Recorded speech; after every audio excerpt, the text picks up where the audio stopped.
Hey, it's episode 3 of Making Grub with the Dub, brought to you by Save On Foods, and today we're making Nicole's mixed up stuff?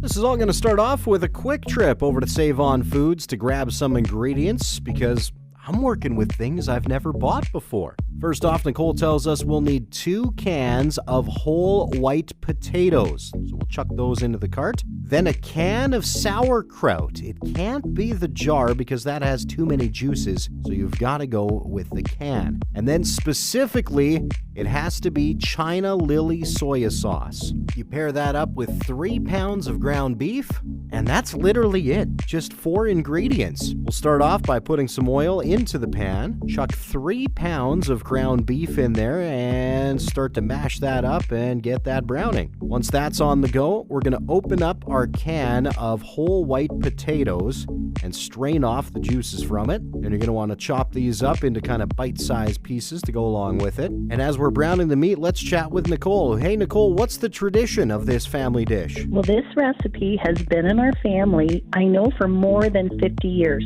Wow. Because my grandmother used to make it, but she had 14 kids. She made it because it's a one-dish meal. Now, we're an Irish family, so I kind of think this is a German recipe. Just with the sauerkraut in there makes me think that.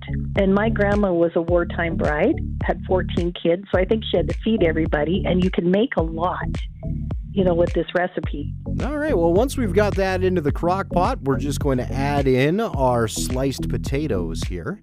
We're also going to open up and add in a can of our sauerkraut. And we're going to throw in about 1/3 of the bottle of soy sauce. Stir that all together. And we're going to chuck this on for 3 hours on high with the crock pot. All right, well, after our 3 hours are up, we're going to go ahead and plate this. One more quick stir, chuck that onto our plate. I paired this up with some peas as well because I just needed that vegetable to go along with it.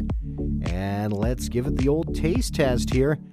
I got to say, off the hop, not too bad at all. I was a little weary of how sauerkraut and soy sauce would taste, but, she mentioned that the bitterness of the sauerkraut is kind of dissipated with the soy sauce, and I would have to agree with her there. And the trick was to maybe add more soy sauce if you wanted to, just to get some of that sauerkraut taste away. So I gave that a shot, and yeah, she's absolutely right. It really does balance it right out. Picky eater test. I wasn't sure about this one, but we'll give it a go. My oldest, who usually doesn't like potatoes, actually quite liked it. And my youngest, a thumbs up. I said, do you actually like it? It was a yes, it was a no. I don't know. She didn't finish the whole bowl. She went back for another bite, but the jury's still out on that one. It's Making Grub with the Dub, all brought to you by Save On Foods. I would love to make your family's favorite recipe. Send it in to the on-air tab at cjwwradio.com.